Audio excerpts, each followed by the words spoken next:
ছানার পুডিং তৈরির অসাধারণ মজাদার একটি রেসিপি নিয়ে আজকে আমি আপনাদের সামনে হাজির হয়েছি। এটা তৈরি করা সহজ আর খেতে খুবই মজার হয়। তো চলুন কথা না বাড়িয়ে ভিডিওটি শুরু করা যাক। আসসালামু আলাইকুম, সুহাইফ আফরিন ইউটিউব চ্যানেলে আপনাদের সবাইকে স্বাগতম। আশা করি আপনারা সবাই ভালো আছেন। তো এখানে আমি ছানার পুডিং তৈরি করার জন্য প্রথমে আমি ছানাটা নিয়েছি। এখানে আমি 1 কেজি দুধের ছানা তৈরি করে নিয়েছি। তো এই পর্যায়ে আমি চুলায় পাতিলে 3 কাপ পরিমাণ দুধ দিয়ে দিয়েছিলাম। তো এটাকে আমি জাল করে নিব।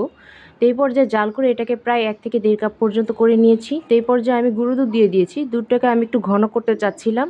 তো এখানে আমি 2টা এলাচ দিয়ে দিয়েছি। দিয়ে এটাকে ভালো করে নেড়েচেড়ে নিয়েছি। তো এই পর্যায়ে আমি চুলা থেকে দুধটা নামিয়ে নিয়েছি। আর এখানে কিন্তু আমি মোল্ডে ক্যারামেলটাও সেট করে নিয়েছি। তো এখানে আমি 2টা ডিম নিয়েছি।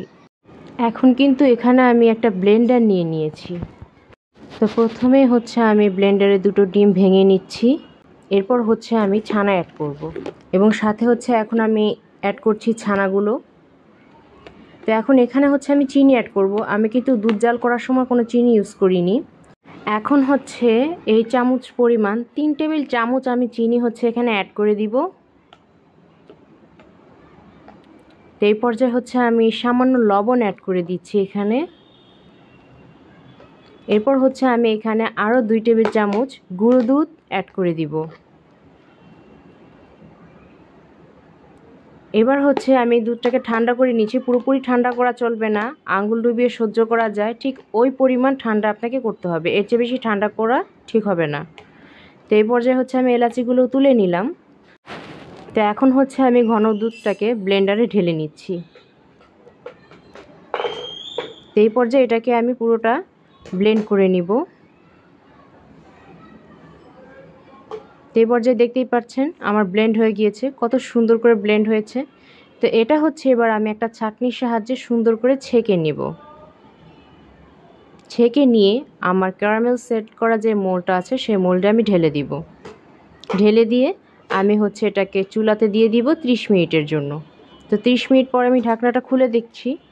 তো এখন আমি দেখে নিব কাঠির সাহায্যে যে আমার পুডিংটা হয়েছে কিনা। কাঠিটা যদি পরিষ্কার আসে তাহলে বুঝতে হবে যে আমার পুডিংটা হয়ে গিয়েছে। এই পর্যায়ে আমি পুডিংটাকে চুলা থেকে নামিয়ে নিয়ে ঠান্ডা করে নিব। তো এই পর্যায়ে আমি ফ্রিজ থেকে নামিয়ে পুডিংটাকে ঠান্ডা করে নিয়েছি। তো এখন আমি একটা নাইফের সাহায্যে এটাকে চারিদিক থেকে ঘুরিয়ে কেটে আমি এটাকে একটা প্লেটে সার্ভ করে নিব। তো দেখতেই পাচ্ছেন মাশাআল্লাহ কত সুন্দর হয়েছে দেখতে। এটা খেতেও দারুণ হয়েছিল। যদি কখনো বাসায় দুধে ছানা কেটে যায় এবং টেনশনে পড়ে যায় এটাকে কী মিষ্টি তৈরি করবেন অথবা মিষ্টির শেপটা ঠিক হবে কিনা, তারা চোখ বন্ধ করে এই রেসিপিটা ট্রাই করতে পারেন। No fail result. এটা অবশ্যই বাসায় একবার হলে ট্রাই করবেন। বড় থেকে ছোট সবাই পছন্দ করবে। আমার ভিডিওগুলো যারা দেখে থাকেন তাদেরকে আমার পক্ষ থেকে অসংখ্য ধন্যবাদ। আর যারা আমার ভিডিওটি এখনও দেখেননি তাদেরকে আমার ভিডিওটি দেখার অনুরোধ রইল। আমার রেসিপিগুলো যদি ভালো লাগে তাহলে অবশ্যই আমার ভিডিওতে লাইক, কমেন্ট এবং শেয়ার করতে ভুলবেন না। আর অবশ্যই আমার চ্যানেলটিকে সাবস্ক্রাইব করে আমার পাশে থাকবেন। আমার ভিডিওটি দেখার জন্য আপনাদেরকে অসংখ্য ধন্যবাদ।